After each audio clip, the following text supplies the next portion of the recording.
sa Kalambuan. Mayor Joseph Fortich Cagas. A round of applause, please. Thank you so much.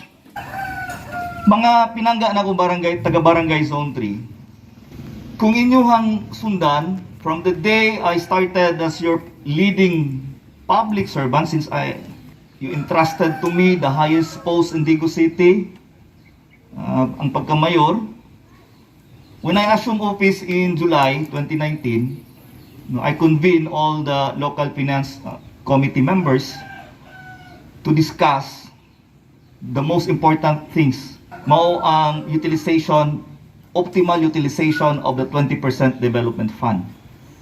Because since I started as your public servant in 2004, and even before 2004, when I studied law, I really read the local government code for how many times, and mastered it. Nakita nyo na ko nga, ug na may pondo nga pwedeng gamiton para makapalambo sa tuang syudad, mauni ang paggamit og sakto sa gitawag nga tinuig nga pondo pangkalambuan. Kung kini dili nato masakto og gamit, mahulog jud nga walay kapaingnan ang kwarta. Para na kapaingnan ang kwarta sa atong syudad, immediately I assume office in July 2019, I met and convened all the department heads and all the elected officials to improve our comprehensive development plan, to update our comprehensive development plan. Then, we discuss how we will lead this city. In what directions I'm going to lead this city. If you will describe how I run this city, there are two things that I want, or there are two lines that I want you to always remember. The first line is our goal. What is our goal? Magsugod ta sa pag-define sa atong goal para dili mausik ug naay kapadulngan ang paggasto sa kwartang tinuig nga 20% development fund.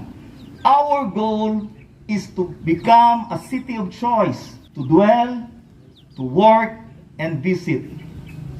Himuon nato ning pinili nga syudad para pagapuyan, pagatrabahuan, negosyo man o trabaho, o para pagasuroy-suruyan.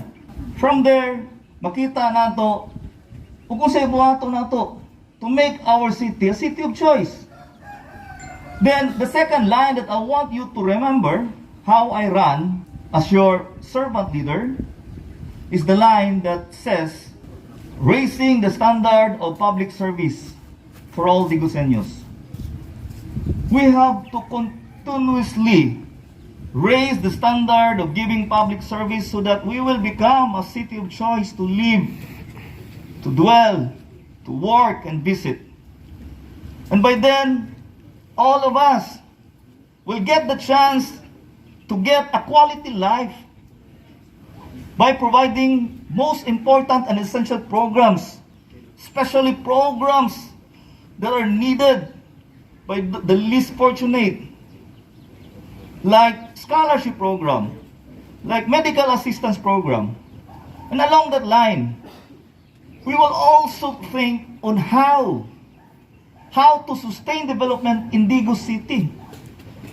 If you are a Diguseño, makita nato on economic drives. First, we will look at our place, and we will know that our place, we're so blessed that we are the gate of the south. We are located strategically. Napatungan ta sa tulo ka cities. Nagdagko. Then we will create opportunities out of our location, out of our beautiful scenery. That's what I am doing as your public servant. I diffuse, I disperse, I scattered economic activities. For how many long years, our economic activities are only concentrated in Digo's public market, in Rizal Avenue, in Quezon Avenue. How about create opportunities for business and employment in Barangay Zone 3? Since Barangay Zone 3 is the center of Digo City. Mauna siya, nga dili na to ikatingala, nga gi-4 lanes na to with drainage ang inyong Mabini Street. It is not coincidence why I made that kind of roads here in Barangay Sontre. It's not because that I was born in Barangay Sontre. Diri ko na tao. It's not tungod lang ana or nahimo kong higala ni Brad Sandro Torreon o kagong papa nahimong punong barangay diri sa Sontre. Gilantaw na mo ni produkto ni sa amuang panagtapok when we upgraded our comprehensive development plan. When that starts, our audacity, kana bitang, go for it attitude. Go for it.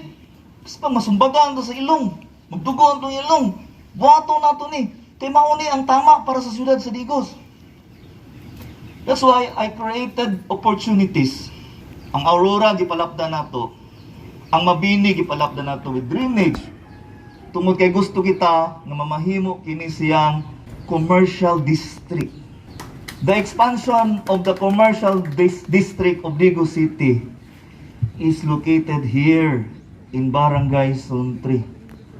Wala pa gani sa duha ka tuig, business starts to sprout in Aurora from Rizal Avenue to Barangay Aplaya Superhighway. Business starts to sprout in Mabini from Rizal Avenue to Aplaya Superhighway. Then, punan na to na, gipunan na to. Dili lang di anak kalapad tungod sa weed, sa adalan dito sa Aurora o Del Pilar, pero giding anak na tong set up. Next year, ang Luna Street na pod ug ang Lapu-Lapu. Then after ana, dirita proceed sa extension. Please try to visualize the vision of this administration for Digos City. Tanawa unsa kalapag, unsa kanindot with that kind of road also implemented in the extensions together with the drainage.